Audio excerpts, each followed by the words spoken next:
Les sous-cultures sont des groupes plus restreints au sein d'une culture plus large qui partagent des valeurs, des croyances, des comportements ou des centres d'intérêt distincts, les différenciant de la culture dominante. Contrairement aux contre-cultures, qui s'opposent activement aux normes culturelles dominantes, les sous-cultures coexistent avec la société globale tout en conservant une identité propre. Elles se développent souvent autour d'intérêts communs, de modes de vie ou de caractéristiques démographiques et offrent à leurs membres un sentiment d'appartenance et d'identité. Un exemple bien connu de sous-culture est la sous-culture du cosplay, dans laquelle les participants se déguisent en personnages issus d'animes, de jeux vidéo, de films ou de bandes dessinées. Les cosplayers se retrouvent lors de conventions ou au sein de communautés en ligne pour partager leurs créations et célébrer leurs passions communes. Cette sous-culture met l'accent sur la créativité, le savoir-faire et l'engagement communautaire, favorisant un fort esprit de camaraderie. La sous-culture gothique constitue un autre exemple. Apparue à la fin du XXe siècle, elle se caractérise par des vêtements sombres, un maquillage marqué et un intérêt pour la musique, la littérature et l'art gothique.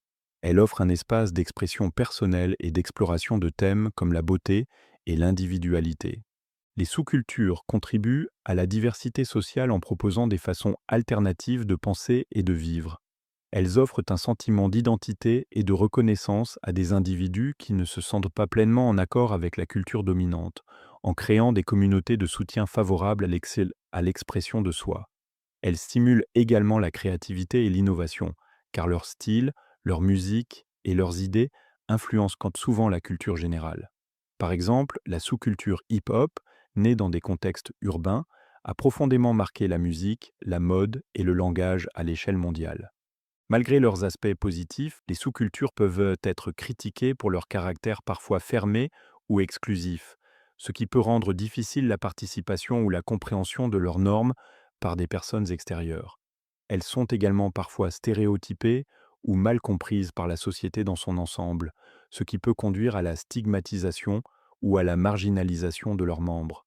Un autre enjeu important est la commercialisation des sous-cultures, lorsque leurs styles ou pratiques sont récupérés par le marché dominant, ce qui peut affaiblir leur sens initial et leur authenticité. Les sous-cultures jouent un rôle essentiel dans l'enrichissement du tissu culturel de la société en offrant des espaces dédiés à l'individualité, à la créativité et à l'identité partagée. Elles favorisent la diversité et l'innovation tout en contribuant à l'évolution constante de la culture globale.